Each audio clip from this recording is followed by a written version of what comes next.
You have been always like this. I mean political and public concern తోటి ఉండటంతో మీరు బహుశా ఇందులోకి ఎంటర్ అయ్యి. డెఫినెట్గా, ఎందుకంటే ఆ వచ్చిన సర్కమ్స్టాన్సెస్ వేరుగా ఉండినాయి. కానీ నేను యాక్చువల్గా రూరల్ డెవలప్మెంట్కి వెళ్ళాలనుకున్నాను.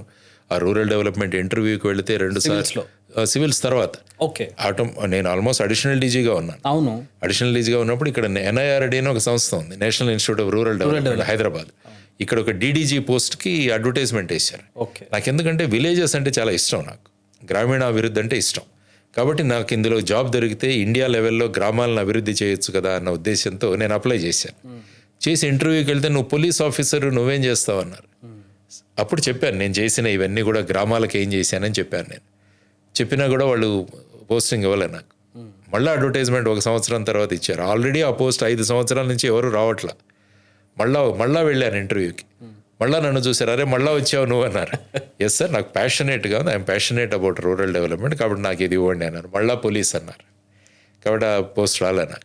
నేను చెప్పాను, మనకు ప్యాషనేట్గా ఉన్న సబ్జెక్ట్ గురించి మనం పోరాడదాం అనుకుంటే నాకు అవకాశం ఎందుకు కట్టేది, ఈ కాకి అడ్డం వస్తుంది ఎందుకో అని చెప్పేసి సరే మనం రిజైన్ చేద్దామని చెప్పేసి వచ్చేసాను. అది that was the time I decided resign చేయడానికి. వీళ్ళు జాబ్ ఇవ్వకపోవడం వల్ల. లేకుంటే వాళ్ళు అన్నారు నువ్వు హైదరాబాద్ కాబట్టి ఇక్కడ అప్లై చేస్తున్నా. నేను చెప్పాను మీది షిలాంగ్ ఆర్ గౌహతిలో మీద ఒక ఆఫీస్ ఉంది, అక్కడ కూర్చోబెట్టండి నన్ను, నేను పనిచేస్తాను. ఎందుకంటే గ్రామాలు, భారతదేశం గ్రామాలతో నిండిన దేశం. గ్రామాల అభివృద్ధి చెందితే దేశం అభివృద్ధి చెందుతుంది. కోవిడ్లో కూడా భారతదేశాన్ని, భారతదేశ ఆర్థిక వ్యవస్థని కాపాడింది రైతులు. కాబట్టి అటువంటి రైతాంగం కోసం ఏమైనా చేయొచ్చు కదా అన్న భావనలతో వెళ్ళాను. కాబట్టి అక్కడ ఎమోషనల్గా అయిపోయి నేను I said let me quit the job. So ఆ విధంగా క్విట్ చేశాను.